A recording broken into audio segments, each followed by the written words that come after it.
How many rebounds you got? You ain't get double. You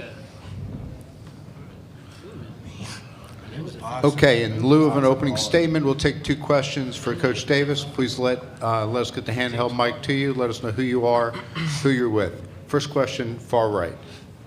Yeah, Jeremiah Holloway with Inside Carolina. Hubert, of course, Michigan State, they were able to get up 12 early on, looked like they were able to get some looks that they wanted. I guess, simply put, what kind of changed for you guys? What allowed you guys to not only, storm back, but maintain the lead the rest of the game? Well, we started to compete. I mean, they punched first. Their physicality, their will, their want to, the first 10 minutes of the game just overwhelmed us. They were catching the ball wherever they wanted to, close to the basket, on the block. They were getting layups, second chance opportunities defensively. They were pushing us off of our screens, our spots. They just were playing better than us. And, we came into the huddle and I said, look, we can't talk about any basketball stuff until we join the fight. And once that started, the level of play in terms of the energy and effort, attention to detail rose, then that's when things started to change. And, we always talk about how do you react and how do you respond? And these guys, the whole team, reacted and responded the right way after going down, was at 14 in the first half. Okay, back of the room. Michael Coe, WCHL, chapelboro.com. Coach, this was the bad start was sort of similar to the Clemson game in the Smith Center when they went up early, used an early timeout. What was the difference in you guys being able to complete the comeback this time and versus the Clemson game? Yeah, I don't really relate this game to the Clemson game. Just for me personally, I just quickly haven't thought any similarities between those 2 games. I just know that Michigan State came out really aggressive on both ends of the floor, and from a physical standpoint, we didn't match it or surpass it. And once that changed, everything else changed. I felt like defensively, we were getting over screens, we were talking on defense, we were fighting front in the post, we were boxing out, we were rebounding, we were defending without fouling, and so I think the change came on both ends, not just offensively, but defensively as well. Okay, we take questions for the student athletes now. Second row to our right.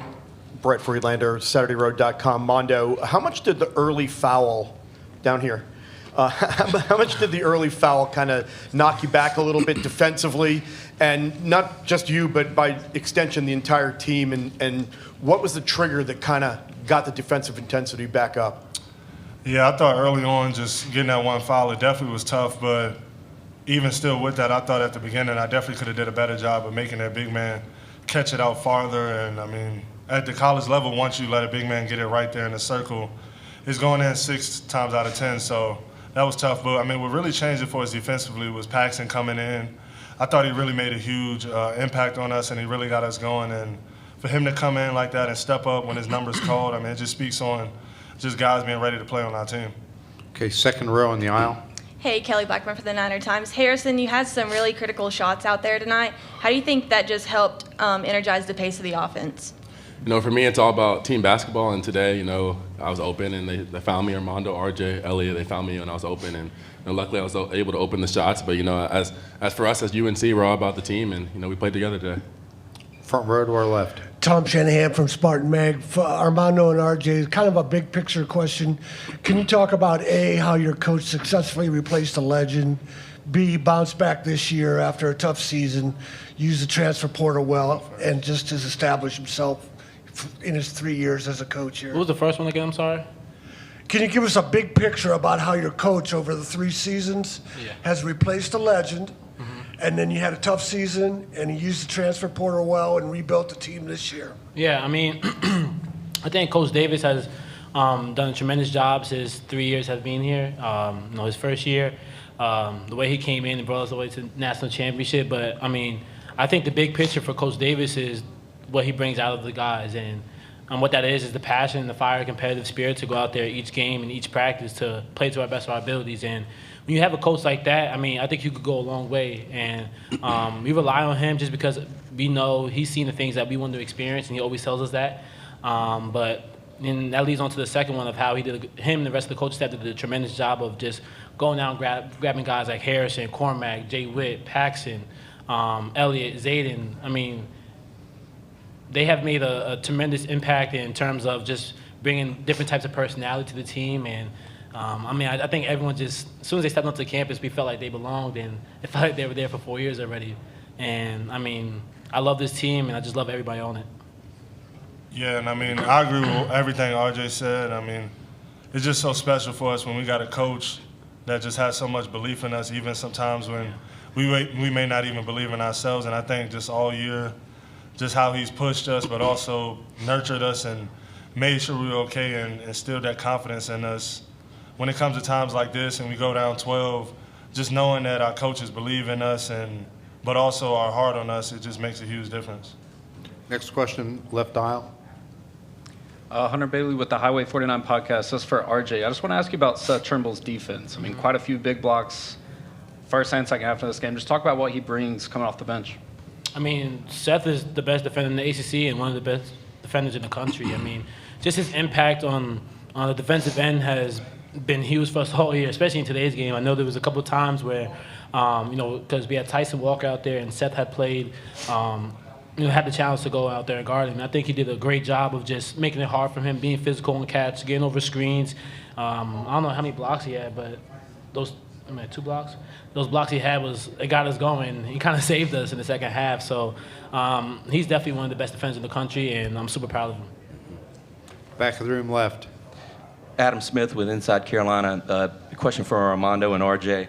I think it took Harrison maybe 12, 13 minutes to get his first basket to go, but it seemed like he flipped some sort of a switch there in the first half that helped you guys, find that run you went on. What did you see from Harrison in particular? Because he was, it kind of looked like a Harrison Ingram game there when he got going. Yeah, well, Harry, he actually told me yesterday that he was going to put on a big-time performance today. And games like these, when it gets real rowdy and physical and it's in the trenches, we know these are Harry type of games. So there was no doubt in our mind that he would really show up a big time for us and hit big shots. And the way he defended today was amazing for us. And, we don't win that without him. Okay, thanks, guys. You can head back to the locker room. They'll be available in the hallway outside the Carolina locker room. Good job.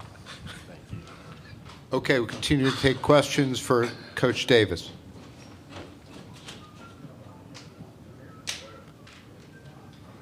Coach, John Treach, WCCB Charlotte. Given the emptiness you felt at the end of the season last year, can you just appreciate this? I know you've been down this road a lot, but appreciate this journey and this journey. I appreciate every moment. I appreciate the sunny days and the cloudy days. I've said this a number of times. There's a reason for all seasons, and he's the reason for all seasons, and I'm meaning Jesus. And those reasons are good, irregardless if it's a sunny or a cloudy day. And all those reasons develop my character, refine my faith, and make me the person and the husband and the dad and the coach that I want to be. And so I enjoy all the moments. Brian Balcom, THI. Elliot Cadeau finished with a game-high plus 20, game-high 4 assists, and had 0 turnovers. What can you just say about his performance tonight? Yeah, I thought he was, I thought his performance, being able to handle the basketball, get us into our sets, his ability offensively to push the pace, it gives RJ a break to get off the ball. And then I thought in the second half, he responded defensively really well. I thought he did a really nice job of keeping the guards out of the paint, defending without fouling. And this is all new to him and understanding the importance of every possession on both ends of the floor. And I can just see his confidence continuing to grow. And then he was able to step up and I think hit a couple free throws towards the end. I don't know if he made both of them towards the end or one of them, but he stepped up and made at least one, and I thought that was really good for him. Far right. Hubert, David Hale with ESPN. You've obviously got some veteran guys that you know what to expect week in and week out from them, but when you play a game like this against a team like Michigan State, do you learn something from this type of performance that gives you some extra confidence as you move to weekend number 2? Well, I mean, Michigan State is always Michigan State. It's, extremely well coached. I can't have any more respect for a coach than I have Coach Izzo. His program, the way that he runs his program, his, the type of teams, the way that they play. So we knew that what we were getting today.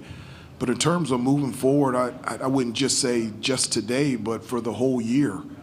I mean, if you look at our non-conference schedule, it was real. Then you get into conference, and we were able to, win the regular season ACC title. So we've been in tough physical matchups, highly competitive competitions like today, and so it just continues to build confidence for us moving forward, but not just particularly for this game, but for what we've had to do the entire season. Back left. Brendan Lunga, the Daily Tar Heel. How important is Harrison's energy and kind of keeping the team's energy as a whole up, especially when, going down early like today? No, his personality lights up the room as soon as it comes in, and his personality and his energy lights up the locker room and the huddle and the court. His personality brings something that nobody on the team can bring. It's just brings confidence, brings joy, brings happiness, seriousness, competitiveness, and his game and his personality is exactly what this team and this program needed this year. Take two more questions. Right aisle. Hubert, Mark Cannizzaro from the New York Post. As somebody who's played the position at a high level, as you have, what's your appreciation for the way RJ steps up in big moments, from the time you've been with him? Yeah, we ask a lot out of him. We ask him to handle the basketball, distribute, score, defend, rebound, lead our team. There's a lot on his plate, and he never complains, never whines, shows up every day, practices hard, is an example of how to prepare, and he goes out every day and he plays his tail off. And, what a great example for the younger players, for like Elliott and, Seth and Zayden and Jay Wash, to be able to see somebody at the highest level, but to see what goes into it. All the hard work, all the preparation to put himself in a position to be successful. And we're going to ride his back the remainder of the season, but I wouldn't want to ride anybody's back other than RJ. He's been absolutely fantastic. Last question, front row. Tom Shanahan, Spartan Mag. Coach, this was kind of uncharted water in the offseason. You're rebuilding your roster. Could you talk about how, when you felt good about maybe the pieces coming together? Well, I felt good about the pieces when we got the pieces. You never really know until they step foot on campus, but as soon as they got on campus from the start, and I told this, and I tell this to everybody, from the start, this team has wanted and has enjoyed being a team. They just enjoy genuinely being together. It's never been a situation where there's 4 guys here or 4 guys there. They're always going out to dinner. They're always doing everything together. Even in the meal rooms on the road, like there'll be 2 sets of tables because we've got 14 players. Everywhere we've gotten from the start, they have taken the 2 tables and they have moved them together because they don't want to sit separately. They want all 14 to sit together. And I don't know how that translates to wins and losses, but I think it helps. And I think we have really good chemistry, and we'll see how much further we can go. Okay, thank you, Coach.